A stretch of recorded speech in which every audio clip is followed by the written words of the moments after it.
A Century of Boston Bruins Hockey, a 4-part series, is presented by Plymouth Rock. Part 1, Connection. The longer you hear, the more you understand. 100 years of Bruins connection. But those connections off the ice make a real impact. Between the fans. We rally around the Bruins, but the Bruins rally around us as well. And the players. That's what makes this town so special, and we're all in it together. A connection that uplifts in the face of adversity. We're part of a family now, and we're going to be with you. And in celebration. It was jam. It was so much fun. Mission accomplished. We did a parade down Hanover Street. A connection to hard work. Better bring it every night. They're hardworking people in Boston. To helping others. The worst in humanity brings out the best in humanity. Well done. To history. In 1958, I broke the color barrier in the National Hockey League. So much history, so much pride. A connection that starts early. Growing up as a kid in Boston, childhood team, and wanted to be a part of one day. And lasts a lifetime. I'll never leave Boston. Boston's like my home now. Once a Bruin, always a Bruin.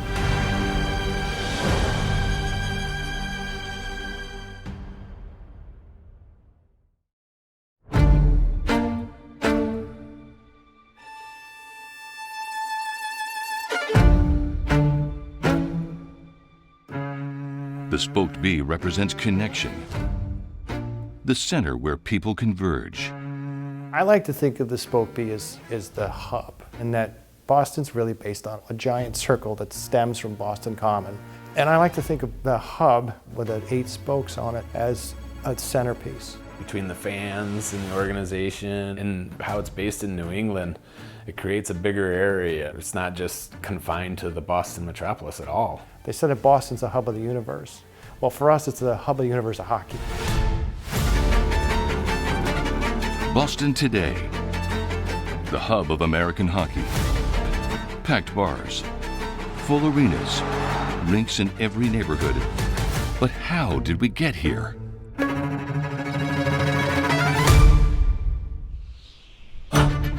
The connection between Boston and hockey dates back to the first decade of the 20th century. As dark and blustery winter was the backdrop for amateur teams. It's a very important part of our history. Boston is the great hockey city in the United States because the game had already sunk its roots into the lives of New Englanders. It became a rallying point. They were amateur teams, but they had one big problem. They didn't have an indoor ice rink. Hockey put the roof on winter. In 1910, 2 years prior to the opening of Fenway Park, the Boston Arena opened in the heart of the city. It is really the center of cultural Boston. They had very well-developed trolley and train system that could carry people from all over to come into games. Boston Common was where all the commerce happened. That's how we got this sort of circle. The prospectus for the Boston Arena referred to the location as the nub of the hub. It was inside, it was heated. So really when you think of it in the wintertime, you can see why hockey took off. An indoor arena made Boston a perfect fit for the newly formed NHL. And on October 12, 1924, the NHL awarded Charles F. Adams the Boston expansion franchise. And he named former star Art Ross GM and coach. You're talking about a team breaking ground as pioneers in the United States. It was a big deal. First American team in the National Hockey League should make you feel proud to be a Boston Bruin. The first American team chose a name that would impact New England fans for the next century, Bruins. But the story's always been that it was a secretary with the team, Bessie Moss, and she apparently came up with the name Bruins as a play on Bears. The Bruins are an untamed animal whose name is synonymous with size, strength, agility, ferocity, and cunning. It's exactly what you want as the identity of a hockey team. The selection of the Bruins team colors would be just as significant. The colors of the team were very much the same colors as the first national stores that were owned by Charles F. Adams, the owner. The colors you would see at those stores matched the team, so it kind of all worked out beautifully. The Bruins debuted on December 1st, 1924 with a win, but struggled to compete throughout the rest of their inaugural season. It was a tough way to start. To reach a wider fan base, Adams turned to the power of radio, targeting their marketing towards women.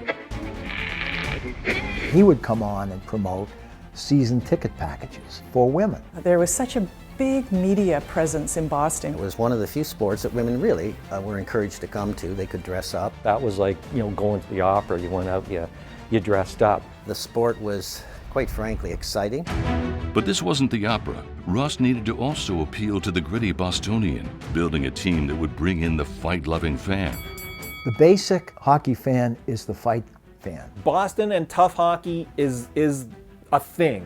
You go to see the hockey game, but you may get the added benefit of a few fights. Boston's like this huge university town and also this town of longshoremen. I guess they were choosing their audience and catering to the longshoremen more than the university crowd. To appeal to the gritty fan base, the Bruins brought in the team's first superstar, Eddie Shore. Shore very much embody the Bruins' work ethic. Shore becomes the Babe Ruth of hockey and is immediately the top drawing card in the league, which pushed demand for tickets over capacity of the Boston Arena. In November 1928, a new hub was born.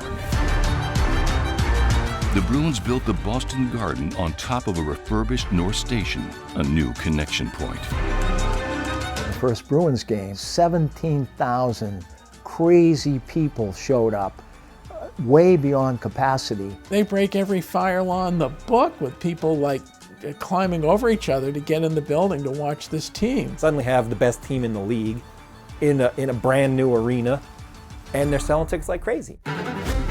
Bruins fans had more reason to fill Boston Garden when the team acquired local stars Newton's George Owen and Melrose's Miles Lane in January of 1929, the first connection point in the long tradition of signing local players. People wanted to see those local kids. These guys were box office.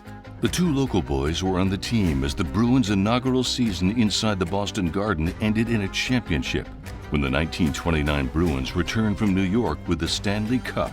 Fans filled South Station. The players got off the train there with the Stanley Cup, whole 9 yards. They had well over 3,000 and they enthusiastically welcomed them. It was quite the love affair for the Bruins. In just 5 years, the first American franchise in the NHL had a championship and a rabid fan base. Win the Cup 4 or 5 years into your existence, what a start.